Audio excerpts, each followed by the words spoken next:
अस्सलामु अलैकुम वरहमतुल्लाहि वबरकातुहू।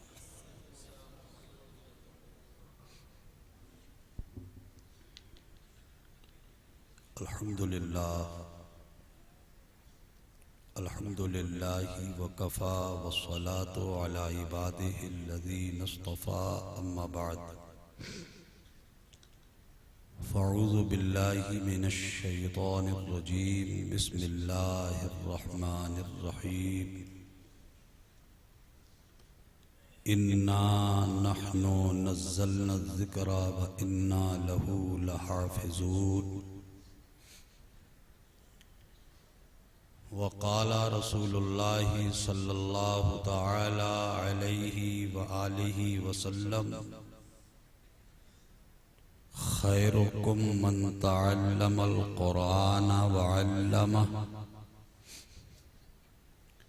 सदक़ल्लाहु मौलानल अज़ीम व सदक़ रसूलुहुन नबियुल करीम व नहनु अला ज़ालिका लमिनश शाहिदीन व शाकिरीन वल्हम्दुलिल्लाहि रब्बिल आलमीन।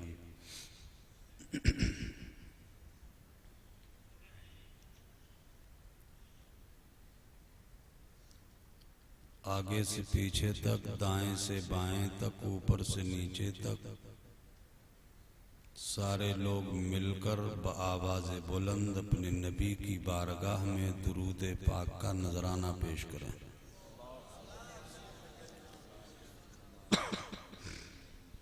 अल्लाहुम्मा सल्लि अला सय्यिदिना व मौलाना मुहम्मदिन मअदनिल जूदि वल करम व आलिहिल इकराम अजमईन। सलातन व सलामन अलैका या रसूल अल्लाह सल्लल्लाहु तआला अलैहि व आलिहि वसल्लम।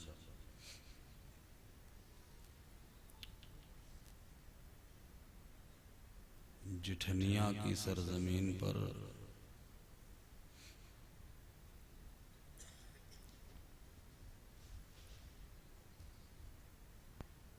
रंगो नूर में डूबी हुई आज की मुबारक शब अपने इख्तिताम को पहुंच चुकी है। दस्तार बंदी का जलसा जो जिठनिया के रहने वाले नबी के गुलामों ने सजाया वो तकरीबन मुकम्मल हो चुका है। नातें भी खूब हो गईं, तकरीरें भी हो गईं, जलसा तमाम हो चुका। अब न कोई लंबी चौड़ी तकरीर होनी है न कुछ और होना है। दस्तार बंदी का हसीन मंजर भी आपने अपनी निगाहों से देख लिया। मैं बहुत मुख्तसर वक्त में चंद बातें आपकी खिदमत में रखता हूँ। इससे पहले कि मैं आपको कुछ सुझाव,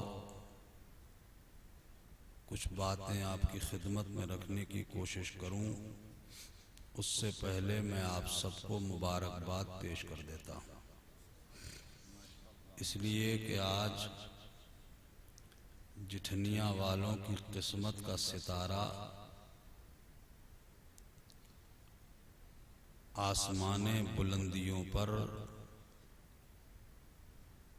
इंतहाई दरख्शिंदगी के साथ चमक और दमक रहा है। इसलिए कि आपकी बस्ती में, आपके छोटे से गांव में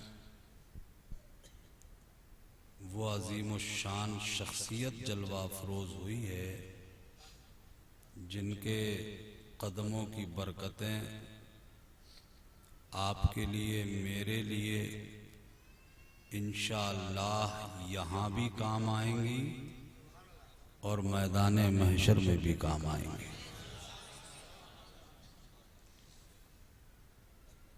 अल्लाह के नबी की असली नस्ली औलाद,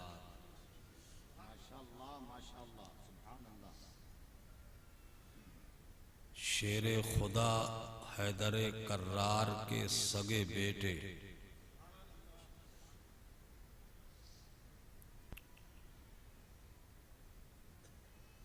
औलादे रसूल गुलशने फातिमा के महकते हुए फूल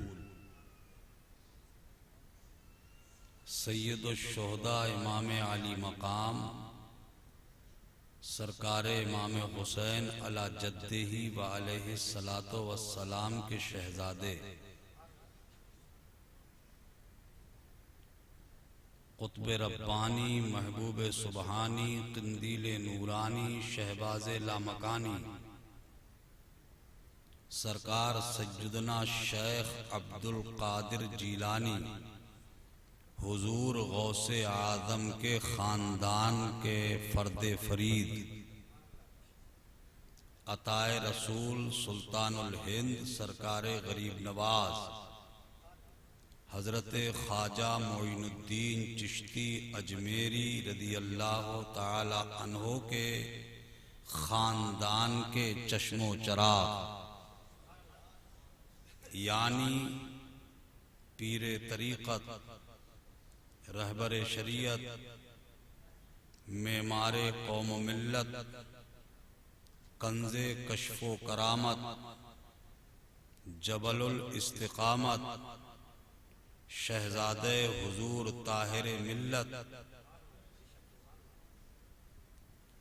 हज़रत अल्लामा मौलाना सैयद शाह अलहाज मीर मोहम्मद सुहेल मियाँ साहब क़िबला साहिब सज्जादा खानकाह आलिया कादरिया चिश्तिया वाहिदिया तैयबिया ताहिरिया बिलग्राम शरीफ उनका नूरानी चेहरा आपकी निगाहों के सामने है। हजरत ने अपने बाबरकत मुक़द्दस तरीन हाथों से आपकी बस्ती में चल रहे मदरसा जो मस्जिद से मुताल्लिक़ है उसमें पढ़ने वाले 6 वो बच्चे जिन्होंने कुरान करीम को अपने सीने में जमा कर लिया, जिन्होंने अपने सीने को सीना नहीं इल्म कुरान का मदीना बना दिया है, उनके सर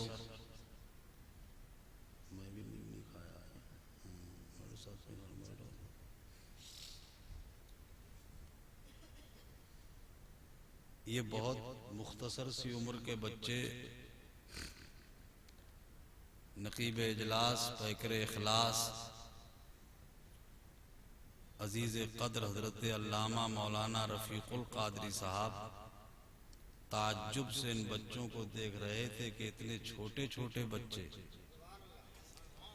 हज़रत भी निहायत शगुफ्तगी और शफ़क़त से उनके सरों पर अपने मुक़द्दस हाथों से ताज पहना रहे थे कि इतनी प्यारी मोहनी सूरतों वाले ये छोटे छोटे बच्चे सुभान अल्लाह कुरान के हाफिज हो गए।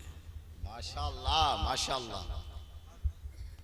इसमें इनके वालिदैन इनके माँ बाप का तो बहुत बड़ा हाथ है ही है, वो तो बहुत काबिल मुबारकबाद हैं। अगर इन बच्चों की माएँ यहाँ बैठी हैं या इनके वालिद साहब यहाँ तशरीफ़ फरमाएं तो मैं उनको दिल की गहराइयों से मुबारकबाद देता हूँ।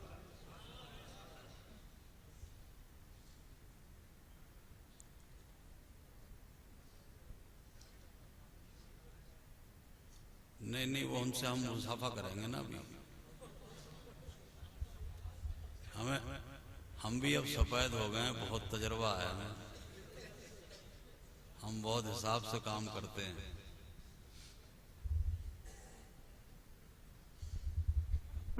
माशाअल्लाह इनके माँ बाप का तो बहुत हाथ है इन बच्चों की कामयाबी में।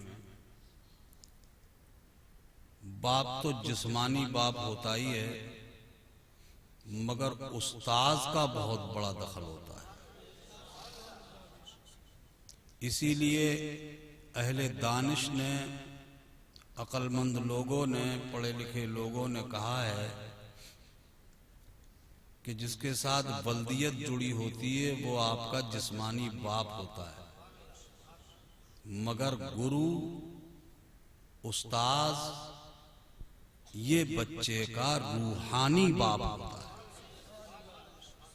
उस्तादुल हुफ़्फ़ाज़ फ़क़ीर इख़लास हज़रत मौलाना हाफ़िज़ क़ारी मोहम्मद सरफराज साहब क़िबला दामत बरकातुहुल आलिया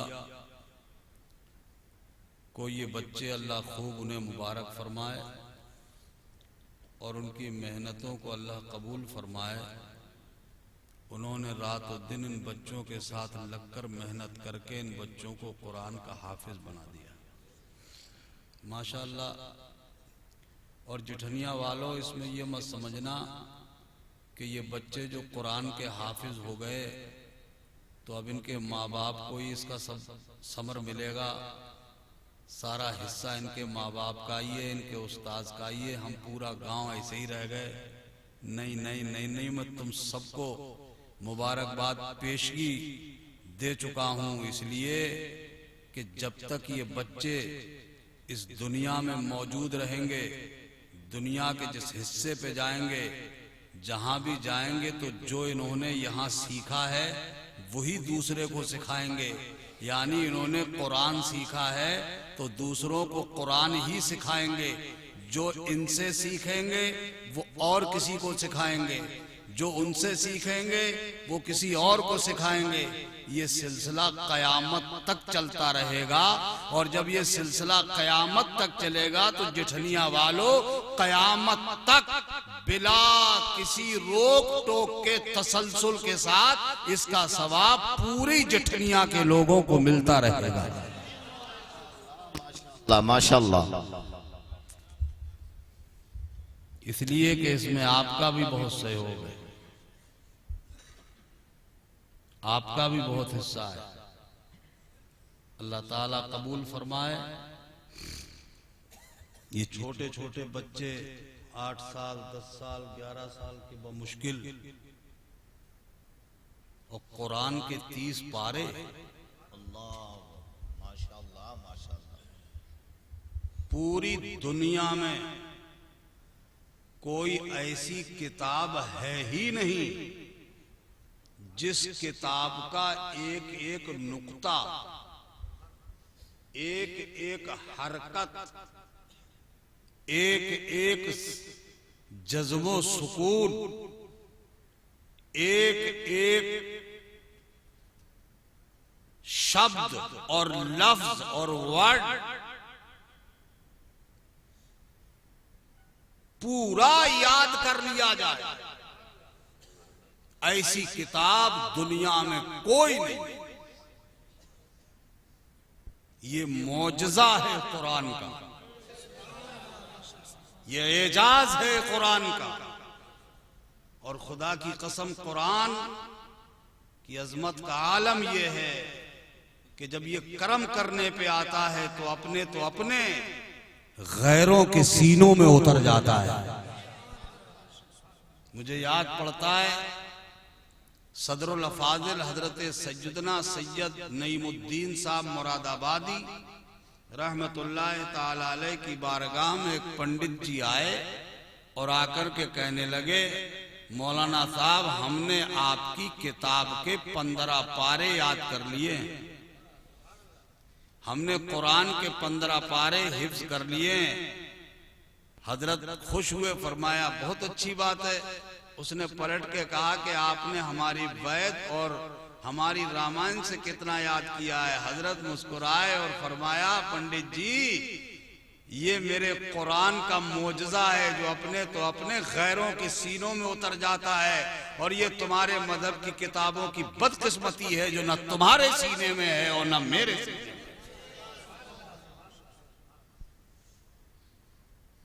ये कुरान है। ये छोटे छोटे से बच्चे, इतनी नाजुक सी कलियां, इनके नाजुक से दिल, ये कुरान के 30 पारों का बोझ कैसे बर्दाश्त कर गए? इसको समझाए कभी?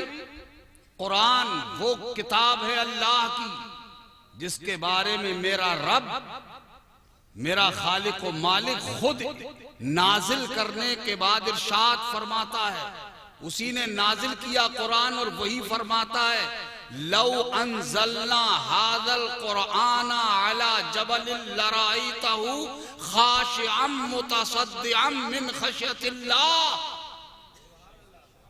वही खालिक व मालिक कहता है, अगर ये कुरान हम पहाड़ों पे उतार देते तो तुम देखते कि ये पहाड़ खशियत रब्बानी से फट जाते, ये रेजा रेजा हो जाते, शक हो जाते। पहाड़, ये पत्थरों वाले पहाड़, ये चट्टानों वाले पहाड़ जिन्हें बम्बों से शक किया जाता है, बारूद लगा के जिन्हें तोड़ा जाता है, रास्ते बनाने के लिए आप लोग देखते होंगे मुश्किल से चट्टान हटती है। अल्लाह कह रहा है, अगर ये कुरान हम इन पहाड़ों पे उतार देते तो ये पहाड़ इस बोझ को बर्दाश्त न कर सकते थे और ये फट जाते, शक हो जाता। अल्लाह अकबर। ए खालिक व मालिक रब्बे करीम, ये मजबूत तरीन पहाड़ जिस कुरान के बोझ को बर्दाश्त ना कर सके, 8 साल का बच्चा कैसे बर्दाश्त कर गया? ये 7 साल के, ये 10 साल के, ये 11 साल के बच्चे कैसे बर्दाश्त कर गए? इनका सीना, इनका दिल इस बोझ को कैसे बर्दाश्त कर गया? तो हमारे उलमा ने, अहले दानिश ने, अहले इल्म ने हमारी रहनुमाई करते हुए एक मिसाल दी का ऐसे समझिए आप कि आप इस दस्तार बंदी के जलसे में आए, आपने यहां शिरकत की, पिंडाल बना देखा, आपने इसका डेकोरेशन देखा, मरकरी जलती हुई देखी, छोटे बल्ब भी जलते देखे, ट्यूबलाइट जलती देखी, आपने ये तमाम नजारा हसीन देखा, दिल में ख्याल आया जैसा ये हुस्नो जमाल वाला पिंडाल जिठनिया के इस चौराहे पे बनाया गया है, मैं अपने खेत में भी ऐसा ही बनाऊंगा, ऐसी ही मरकरी लगाऊंगा, ऐसा ही बल्ब लगाऊंगा, ऐसे ही कुमकुमे लगाऊंगा, इसी तरह का डेकोरेशन करूंगा। आपने ये देख करके कि ये रोशन कहां से हुआ, ये बल्ब जला कहां से, आपने देखा कि खंबे से करंट लिया गया है, आप ये देख के चले गए, पहुंच गए खेत पर। आपके खेत के करीब से 11,000 वोल्टेज की लाइन गुजर रही थी। आपने सोचा खंबा तो यहां भी लगा हुआ है, जैसा खंबा वहां जिठनिया में लगा था ऐसा खंबा तो मेरे खेत के करीब में भी लगा है, लाओ यहाँ पर मैं जलाऊंगा बल्ब, जलाऊंगा मैं यहाँ ट्यूबलाइट, जलाऊंगा यहाँ मरकरी, जलाऊंगा मैं यहाँ कुमकुमा। आपने तमाम सारे बल्ब लगा दिए, सारी ट्यूबलाइटें लगा दी, सब इंतजाम हो गया। खंबे पे चढ़ने ही वाले थे, इतनी देर में कोई जानने वाला आदमी आ गया। आपने कहा भाई साहब क्या करोगे? कहा कि मैं इसमें तार डालूंगा। कहा तार से क्या करोगे? कहा मैं अपना बल्ब जलाऊंगा, मैं अपनी ट्यूबलाइट जलाऊंगा, मैं अपनी मरकरी जलाऊंगा, मैं अपने छोटे छोटे कुमकुमे जलाऊंगा, इन सबको रोशन करने के लिए मैं इस पर चढ़ रहा हूँ। कहा इससे करंट लोगे? कहा हाँ मैं इससे करंट लूंगा। अक्लमंद आदमी ने कहा इसमें तार मत डाल देना, वरना इससे पहले कि तुम्हारा बल्ब जले तुम खुद जल जाओ। बल्ब से पहले बल्ब बाद में जलेगा तुम। अक्लमंद आदमी ने पकड़ के खींच लिया, गलत कर रहे हो।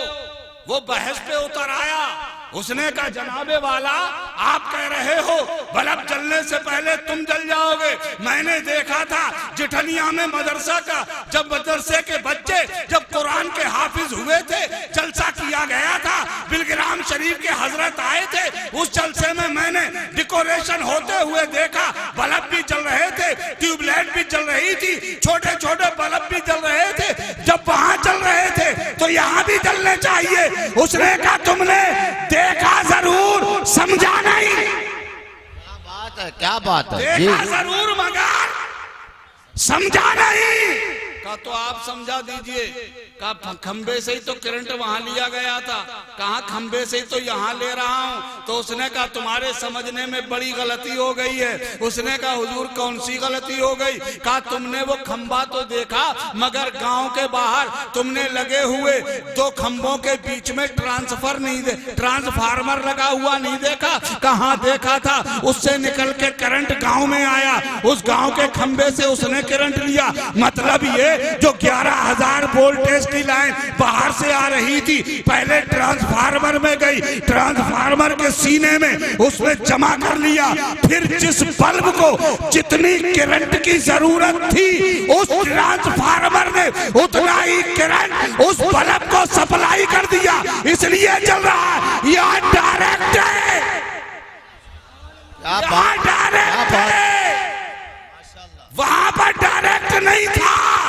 मतलब ये अगर ये कुरान डायरेक्ट पहाड़ों पे उतार दिया जाता तो पहाड़ फट जाते। अल्लाह ने डायरेक्ट नहीं उतारा, पहले मेरे रसूल के सीने मुबारक पे नाज़िल फरमाया। नारे तकबीर, नारे रिसालत, नारे गौसियत। हजरत अल्लामा हनीफुल कादरी साहिब किबला वाहिदी दूला हुजूर सोहेले मिल्लत फैजाने बिलग्राम शरीफ, नारे तकबीर। माशाअल्लाह माशाअल्लाह। पहले मेरे नबी पाक के सीने मुबारक पे उतारा गया रहमत का ट्रांसफार्मर, मेरे रसूल का सीने पाक। क्यों भैया कहां जा रहे हो तुम लोग उठ के? हाँ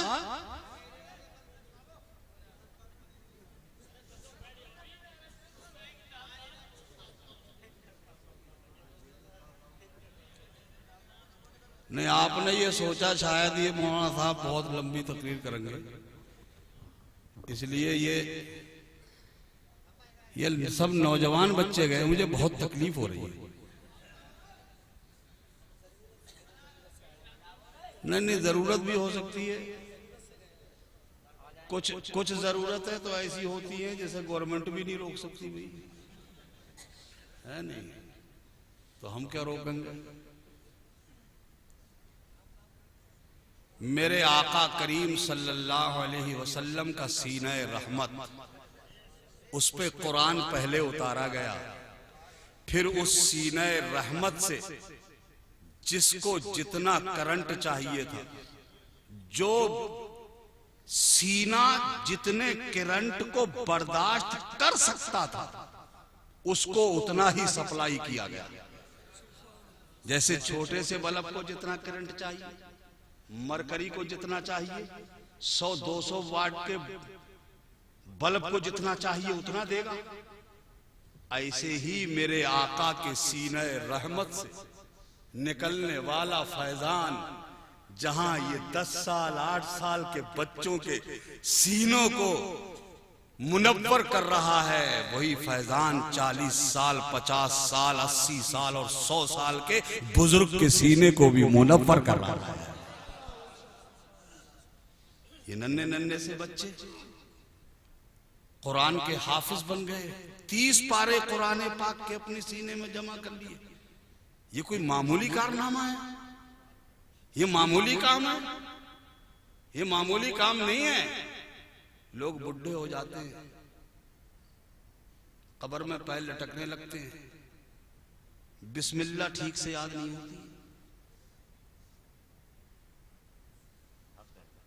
कलमा तक सही से याद नहीं होता है।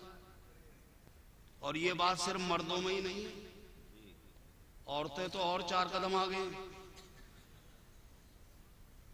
बुढ़िया हो जाती है,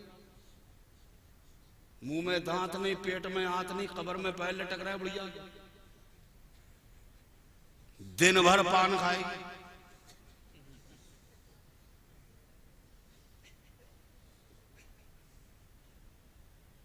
है ना? अल्लाह रहम फरमाए, बाज बाज को तो कलमा तक याद नहीं।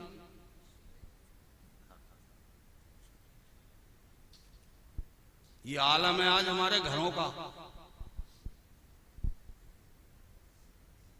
अभी मौलाना रफीक साहब ऐलान कर रहे थे कि हजरत कोई साहब कह रहे हैं कि आइंदा जलसा हो या जो औरतें सामने बैठी है बेपर्दा, पर्दा डाला जाए। मैं इसका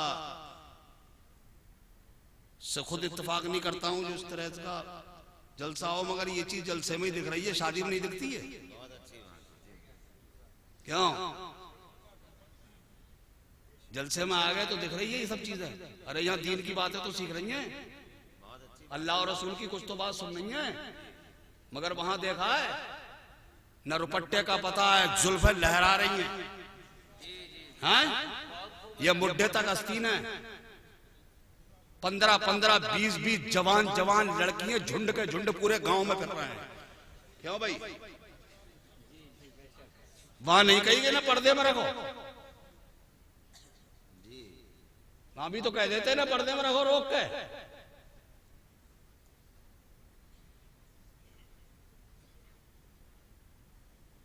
मेरे अजीज भाइयों, बहुत अफसोस होता है, हमारी जवान बेटी, उसका ये मुड्ढे तक आस्तीन, खुला हुआ नंगा जिस्म, जिसे बाप भी देख रहा है, जिसे बेगैरत भाई भी देख रहा है, खुली हुई जुल्फें, दुपट्टे का पता तक नहीं है, बेहया बाप, बेगैरत भाई, सब देखते हैं इसको और किसी को शर्म तक नहीं आती। ए मुसलमान, तू कहता है मैं मारा जा रहा हूं, तू कहता है मैं जलील किया जा रहा हूं, तू कहता है मैं सताया जा रहा हूं, किसी और को कहने से पहले अपने गिरेबान में झांक के देख। तू पिटेगा नहीं तो क्या हो? समझो पहले, मुसलमान गैरतमंद कौम का नाम है। हिस्ट्री पढ़ो, अपनी इतिहास उठा के देखो, अपने बाप दादा की जिंदगियों में झांक के देखो, उन्होंने सिर्फ अपनी ही बहू बेटियों की इज्जत नहीं बचाई, अगर वक्त पड़ गया है तो गैरों की बेटियों की इज्जत बचाने के लिए अपनी कीमती जान का नजराना दे दिया है। आज तेरी बेटी फिर रही है,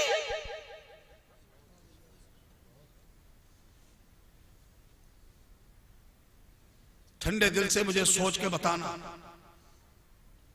मिसाल के तौर पर मेरी बेटी जवान है, उसने नादानी में सहेलियों के साथ में संगत में आकर उसने कोई गलत कपड़ा खरीद लिया, अधूरा कपड़ा ले लिया उसने। मैंने उसको पहने हुए देख लिया। अगर मैं गैरतदार बाप हूं,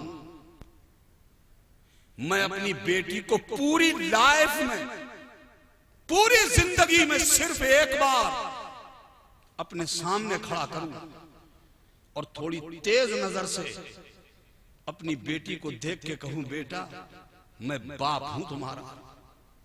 ये जो कपड़े पहने हैं तुमने ना, ये जिंदगी में दोबारा मैं तुम्हारे जिस्म पे ना देखूं। सच बताना मुझे, क्या मेरी बेटी की हिम्मत है कि दोबारा ऐसा कपड़ा पहन ले?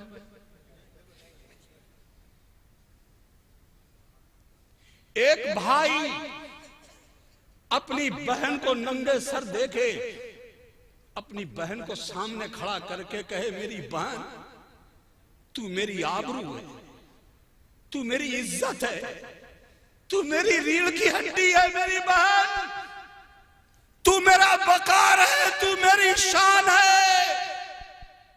ए बहन मेरी, तुम इस तरह से नंगे सर रहती हो तो मेरा वकार टूट जाता है। मेरी शान में बट्टा लग जाता है, तुम्हारे सर से रुपट्टा हटता है तो मेरी शान घट जाती है। ए मेरी बहन, जिंदगी में दोबारा मैं तुम्हें कभी नंगे सर न देखूं।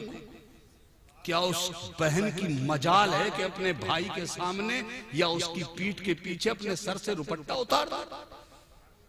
बताओ। मगर हम सबके सब बेगैरत बन गए, सब बेहया हो गए, जिसका नतीजा हमारी निगाहों के सामने है। हमारी इज्जतें भी लुट रही हैं, हमारा वकार भी लुट रहा है। न समझोगे तो मिट जाओगे ऐ हिंदी मुसलमानों, तुम्हारी दास्तां तक भी न होगी दास्तान।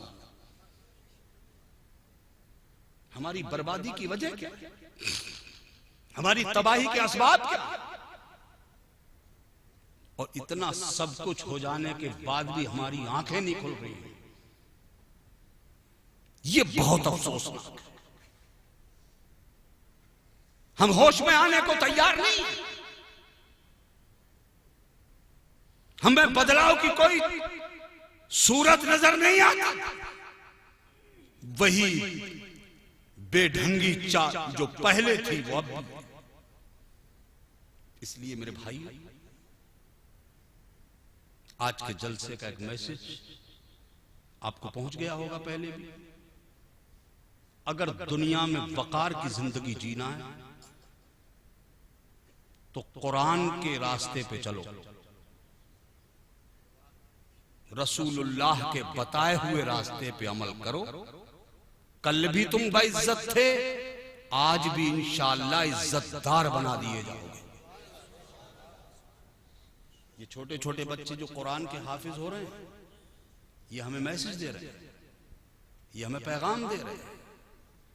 और दुनिया में तरक्की, अब याद रखो, हर दौर का एक अलग मिजाज होता है। जैसे जैसे जमाना करवट बदलता है, उसी तरह के हालात बनते चले जाते हैं। बड़े बूढ़े कहते थे जैसी हवा चले वैसी पीठ देना चाहिए, कहते थे ना। क्या मतलब था इसका? हवा के रुख के मुताबिक जिंदगी गुजारो। अब लाठी का जमाना नहीं है मियां, अब तीर तलवार का जमाना नहीं है, अब एजुकेशन का जमाना है, अब तालीम का जमाना है, अब इल्म का जमाना है। और इल्म भी दो किस्म पर है, एक दुनिया का इल्म, एक दीन का इल्म। मेरे नबी ने जहां हमें दीन का इल्म सीखने का हुक्म दिया, वहां हमें दुनिया के इल्म से रोका नहीं है। मेरे नबी ने दरवाजा बंद नहीं किया है कि दुनिया का इल्म हासिल ना करो। और मेरे आका इरशाद फरमाते हैं, तुम अगर दुनिया में बेहतरीन बनना चाहते हो, अगर दुनिया में सबसे अच्छे बनना चाहते हो, अगर दुनिया में सबसे कामयाब बनना चाहते हो, खैरुकुम मन तअल्लमल कुरान व अल्लमहु। मेरे नबी ने फरमाया, तुम में सबसे अच्छा, सबसे बेहतरीन इंसान वो है जो कुरान सीखता है और कुरान दूसरों को सिखाता है। कुरान की जिंदगी को अपनी बच्चों की जिंदगियों में उतार दो। इससे यह साबित नहीं होता कि हमारे जितने बच्चे हैं सब हाफिज कुरान हो जाएं, जितने बच्चे हैं सब आलिम दीन हो जाएं, जितने बच्चे हैं सब कारी हो जाएं, सब मुफ्ती हो जाएं। अगर सबके सब हाफिज हो जाएंगे भैया, तो डॉक्टर कहां से आएंगे, इंजीनियर कहां से आएंगे, मास्टर कहां से आएंगे, बैरिस्टर कहां से आएंगे, वकील कहां से आएंगे, जज कहां से आएंगे, आईएएस कहां से आएंगे, पीसीएस कहां से आएंगे, आईपीएस कहां से आएंगे, वैज्ञानिक कहां से आएंगे, साइंटिस्ट कहां से आएंगे? अगर सब यही बन गए हाफिज मौलाना, तो ये सब कहां से आएंगे मियां? पता ये चला कि जहां हाफिज कुरान हो वहां एक डॉक्टर भी होना चाहिए, मगर हाँ इतना जरूर है, डॉक्टर बनाओ बच्चे को, MBBS की डिग्री हासिल कराओ, MS कराओ, MD कराओ, DM बना दो, बच्चे को जितना ऊंचा चाहो उतना सर्जन बना दो, अच्छी से अच्छी डिग्री दिला दो अपने बच्चे को, बेहतरीन डॉक्टर बनाओ, बहुत अच्छी बात है। मगर डॉक्टर ऐसा डॉक्टर बनाना कि जब आपकी तबीयत खराब हो बच्चा आपकी खिदमत करे, आपका इलाज करे, टेबलेट की जरूरत हो दे, कैप्सूल की हाजत हो तो दे, इंजेक्शन की जरूरत पड़े तो लगाए, सलाइन की हाजत हो तो सलाइन लगाए, जैसी जैसी जरूरत आती रहे वो आपका इलाज करता रहे। मगर वो तो मंजिल सबके लिए है ना, वो वक्त तो सबके लिए है ना। कौन सा वक्त? जब गले में सांस फंस जाती है, जहां कोई दवाई काम नहीं करती, जहां कोई इंजेक्शन काम नहीं करता, जहां सारी बोतलें फेल हो जाती हैं, जब वो घड़ी आ जाए जिसे नज़ा का आलम कहते हैं, आखिरी सांसें चलने लगे, गले में दम घुट रहा हो, ऐसे वक्त में तुम्हारा डॉक्टर बेटा जो पूरी जिंदगी तुम्हारा डॉक्टर बना रहा, तुम्हारा मुआलिज बना रहा, उस वक्त भी आप बाप की सूरत देख के बेटा घबरा के आ गया आपके पास, आपको टेबलेट देने लगा, कैप्सूल देने लगा, दवाइयां इस्तेमाल कराने लगा।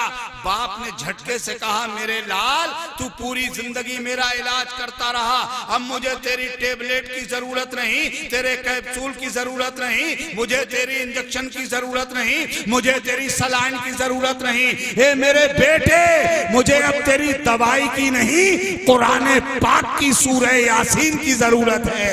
उस वक्त हमारा बेटा ऐसा डॉक्टर होना चाहिए जो पूरी जिंदगी हमारा इलाज भी करता रहे, और जब ये वक्त आ जाए तो उसे मस्जिद से इमाम बुलाने की जरूरत न पड़े, किसी मदरसे के बच्चे को लाने की जरूरत न पड़े, किसी आलिम का इंतजार न करना पड़े, दौड़ के घर में जाए, सरार और अलमारी से कुरान पाक उठाए और बाप के सराहने बैठ के तिलावत कुरान करने लग जाए। ऐसा डॉक्टर। इसीलिए उनकी बुनियाद दीन के एतबार से मजबूत करो। बहुत अच्छा इक़दाम हजरत कारी हाफिज सरफराज साहब क़िबला कर रहे हैं। इतना छोटा सा गांव मियाँ जी, 6-6 बच्चे तो हमने देखा है, हम लोगों का काम ही यही है। बड़े बड़े दारुल उलूम में भी 6-6 बच्चे फारिग नहीं होते, और इन पर इनके असातिज़ा का बहुत फैजान है। हजरत कारी इसराइल साहब तशरीफ फरमा है, उनके उस्ताद मोहतरम माशाअल्लाह मेहनत शाक़ा के बाद इस छोटी सी बस्ती में मदरसे के मकतब में बैठ करके 6-6 बच्चों को हर साल कुरान का हाफिज बना रहे हैं। अरे जठनिया वालों, मैंने सुना उम्रा तो करवा दिया तुमने, हाँ?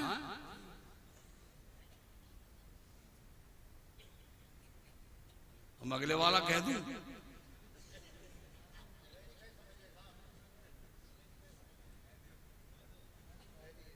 कारी साहब फिक्र मत करो, इंशाअल्लाह आपने इन बच्चों पे मेहनत की है, ये बस्ती वाले आपसे बेपनाह मोहब्बत करते हैं। इन्होंने मक्का और मदीना उमरा के तौर पे तो दिखवाया ही है आपको, इंशाअल्लाह हज के तौर पे भी दिखवाऊंगा इंशाअल्लाह। माशाअल्लाह, मुझे तकरीर नहीं करना थी, 1-2 बातें मुझे बताना थी आपको, तकरीर तो फिर कभी कर देंगे आगे, है नहीं? ठंड का मौसम है और माशाअल्लाह सारे लोग हमारे यहाँ बैठे हुए, हमारे मिस्त्री तशरीफ फरमा है, समझे?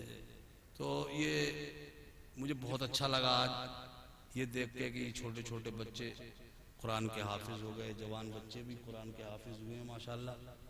जठनिया वालों, तुमने इमाम बहुत अच्छे ढूंढे। अच्छा, इमाम भी क्या, ये तो मुझे लग रहा है बाप दादा की हो गई, हाँ? नहीं, पहले अब्बा थे और अब जी हैं, फिर इनकी औलाद दर नस्ल चलाई अल्लाह चाहिए। हाँ इंशाल्लाह दादे इलाही कहते, दादे इलाही बाबत है नहीं। अब गांव वाले भी क्यों छोड़ेंगे आपको जब आप इतना अच्छा काम कर रहे हो, है नहीं भाई। काम भी देखा जाता है, ऐसा थोड़ी खाली ऐसे ही हवा में तीर थोड़ी है कोई, काम भी करके दिखा रहे हैं आप माशाल्लाह। अगर इस तरह से हर मस्जिद का इमाम करने लगे खुदा की कसम, तो हर गली कूचे में तुम्हें चलते फिरते कुरान का हाफिज मिल जाएगा। आज भी अल्हम्दुलिल्लाह बहुत लाखों करोड़ों लोग हैं, ये तो दुनिया की खाम ख्याली है। बेवजह लोग बकवास करते हैं कि हम कुरान को बदल देंगे, कि हम कुरान में ये कर देंगे, कि हम वो कर देंगे। अरे क्या कर दे वो तुम, हाँ बेवजह की बात है। आया तो था वो अभी पिछले दौर में, नाम सुना हुआ तुमने, वो वसीम रिजवी हाँ आया था, सुप्रीम कोर्ट में गया था, रिट लेके पर्चा लेके 26 आयतें निकाल दो। हाँ आया था ना बदलवाने, क्या हुआ? आया था कुरान बदलने और ऐसा बदला। फिर काफिर तो पहले भी था, क्योंकि वो जिस जमात से ताल्लुक रखता था वो तो खुद काफिर है। मगर कमाल देखो आप, त्यागी हुआ है नहीं। फिर फुटपाथ पे आया, वो धोबी का कुत्ता ना खुदा ही मिला, ना विसाले सनम, ना इधर के रहे, ना बीवी गई, बच्चे भी गए। अच्छा उनके यहाँ एक काम और होता था, वो मरने से पहले ही कब्र ले लें मोल, कब्रिस्तान में अपनी कब्र पहले ही फिक्स कर लें, पैसे देके कब्र खोद के रख लें, उसमें भर दें रेता। जब मरे तो रेता निकाल लिया, वाड़ दिया। इसने भी यही कर रखा था। तो इसकी जमात के लोगों ने इसके जैसे ही इसने ये कदम उठाया, फौरन वो कब्र भी छीन ली। कहा हम तुझे अपने कब्रिस्तान में गड़ने भी नहीं देंगे।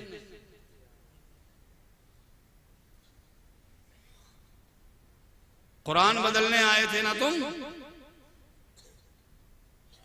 ब्रिटेन की गवर्नमेंट ने भी एक बार कदम उठाया था कि हम बदल देंगे कुरान। वहां सुप्रीम कोर्ट के जज ने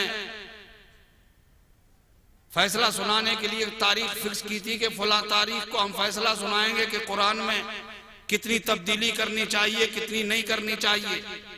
नशर कर दी गई तारीख, बता दी गई तारीख, टाइम बता दिया गया। वक्त से पहले कचहरी में पैर रखने की जगह नहीं, मजमा कसीर जमा हो गया। आकर के जज कुर्सी पे बैठा, कलम उठाया, फैसला लिखना चाहता था। मजमे को चीरता हुआ एक 8-10 साल 15 साल का बच्चा मजमे को चीरता हुआ जज साहब के सामने जाके खड़ा हो गया। कहा जज साहब ठहरो।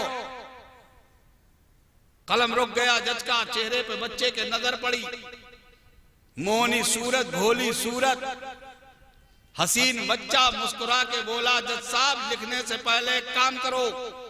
कहा क्या करूं? कहा पहले मेरा सीना चीरो। मेरा सीना चीर के मेरे सीने के अंदर जो दिल धड़क रहा है वो निकालो। जज बोला ये नहीं हो सकता।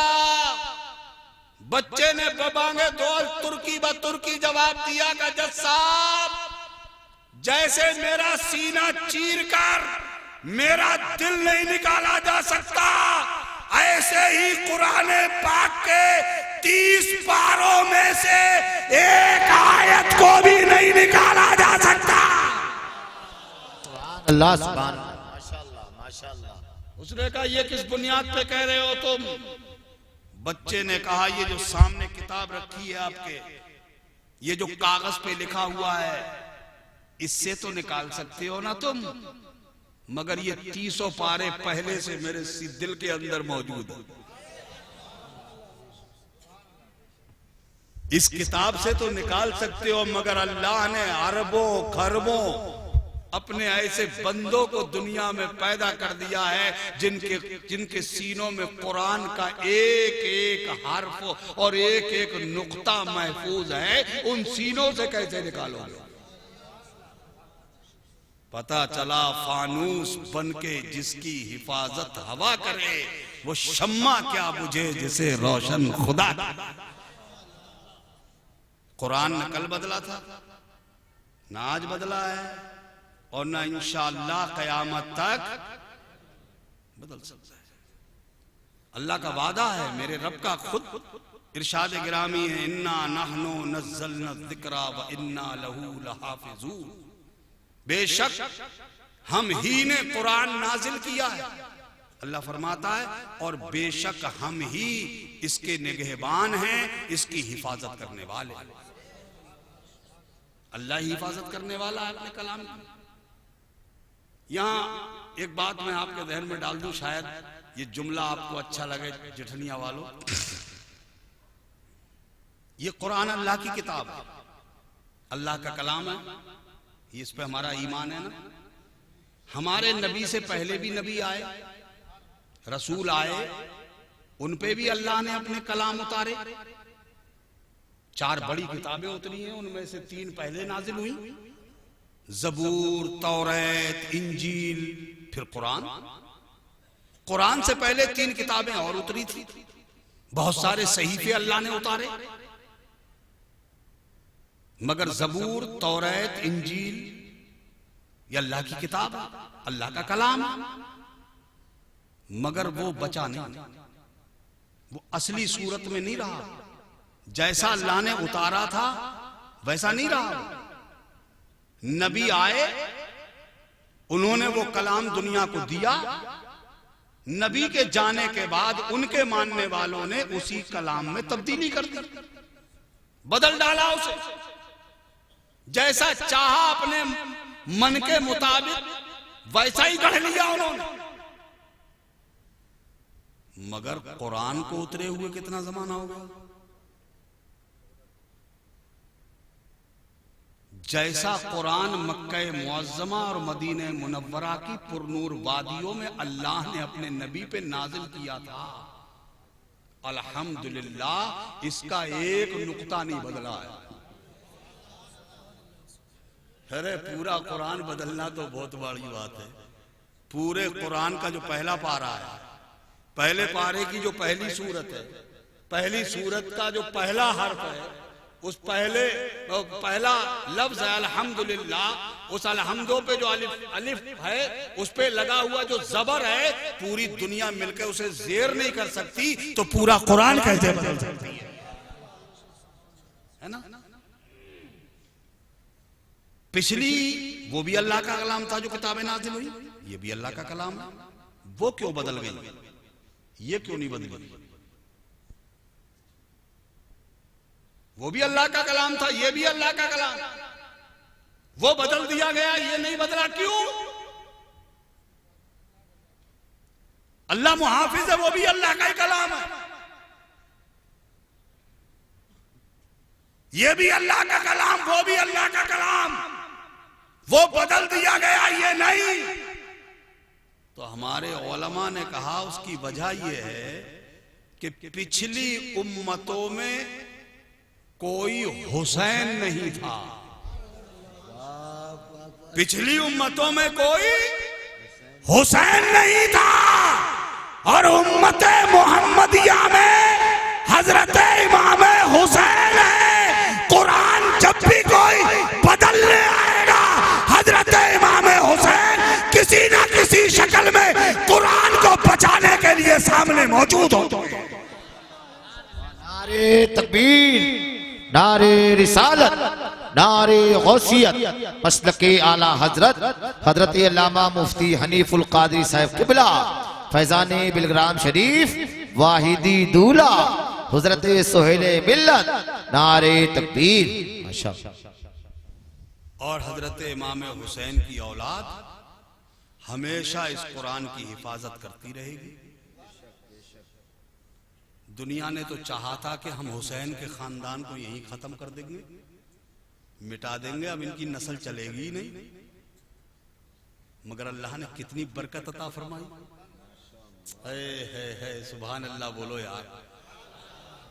देखो एक बात बताऊं, जो राह खुदा में कत्ल होता है उसमें अल्लाह बरकत करता है, और जो अल्लाह के नाम पे कत्ल नहीं करता ना, जो नहीं मरता अल्लाह के नाम पे, उसमें बरकत नहीं होती है। सही बताइयो, भैंस के बच्चे भी आते हैं एक ना, और वो भी साल भर में, क्यों? और बकरी 2 बहुत हो गया, 3 बहुत हो गया, तो 4, बहुत अच्छी नस्ल की ले ली बकरिया तो 4 बच्चे है नहीं।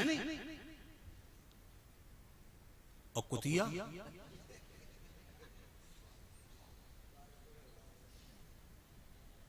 और खिंजीर कितने में आती है भाई? एक फेरे में कितने बच्चे?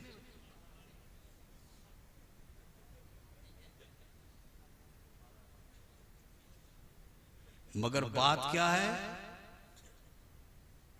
भैंस वगैरह बकरी वगैरह जो हलाल जानवर हैं, उनको जब ज़िबा किया जाता है तो बिस्मिल्लाह अल्लाह अकबर यानी अल्लाह का नाम लेके ज़िबा किया जाता है, इसलिए अल्लाह ने उसकी नस्ल में बरकत रखी है। और ये ऐसे ही सब मर जाते हैं तो उनको में बरकत नहीं। अरे है मेरे रसूल की औलाद अल्लाह के नाम पे कुर्बान की गई, अल्लाह ने उस नस्ल में इतनी बरकत अता फरमाई। आज तुम दुनिया के किसी हिस्से में चले जाना, कहीं ना कहीं तुम्हें आले रसूल मिल जाएंगे। अल्हम्दुलिल्लाह आज वही आले रसूल की मुबारक ज़ात पाक हमारी निगाहों के सामने, इनकी अजमतों का ये आलम है कि इमाम इश्क़ व मोहब्बत आला हजरत रहमतुल्लाह ताला अलैह ने जब बिलग्राम शरीफ की मुकद्दस सरजमीन को अपनी निगाहों से देखा तो आला हजरत बिलग्राम शरीफ की जमीन की अजमतों को देखकर शुशदर रह गए, हैरान रह गए। और आला हजरत ने कलम उठाया, बेसाख्ता लिख डाला, अल्लाह अल्लाह इज्जो शानो एहतरामे बिलग्राम अब्दे वाहिद के सबब जन्नत है नामे बिलग्राम। हजरत के ही खानदान के बुजुर्ग को आला हजरत ने देख के कहा था, कैसे आकाओं का बंदा हूं, कैसे आकाओं का बंदा हूं रजा, बोल बाले मेरी सरकारों। यही नस्ल देखी थी आला हजरत महारारा शरीफ से लेके बिलग्राम शरीफ तक, बिलग्राम से लेकर के अजमेर तक, अजमेर से लेके बगदाद तक, बगदाद से लेके करबला तक, करबला से लेके मदीने तक। जब ये पूरी सुरंग आला हजरत ने देखी, पुकार उठे, सुबह तैबा में हुई, बटता है पारा नूर का, सदका लेने नूर का, आया है तारा नूर का। और या रसूल अल्लाह तेरी नस्ले पाक में है बच्चा बच्चा नूर का, तू आया ने नूर तेरा सब घराना नूर। आज वो नूरी खानदान जिठनिया वालों, ये मुकद्दर है आपका, ये नसीब है आपका, ये तकदीर है आपकी कि आपको अल्लाह ने पीर भी दिया है तो आले रसूल दिया, आले नबी भी दिया। लिहाजा मेरी ख्वाहिश है जितने लोग पहले से हजरत के मुरीद हैं वो, और जो मुरीद होने से रह गए हैं वो सब, कोई एक बच्चा भी नहीं बचना चाहिए। मौका है ये तुम्हारे लिए। अक्लमंद आदमी कभी सोचता नहीं है, अक्लमंद वो होता है जो बढ़ के जाम उठा लेता है। सोचने वाले सोचते रह जाते हैं, जो बढ़ के उठा ले जाम मीना उसी, जो बढ़ के उठा ले जाम मीना उसी। देखिए सब लोग खड़े हो जाइए ये सामने, मैं सबको तरकीब बताऊंगा आपको, मैं आपको तरकीब बताऊंगा, उसी तरकीब के हिसाब से काम चलेगा।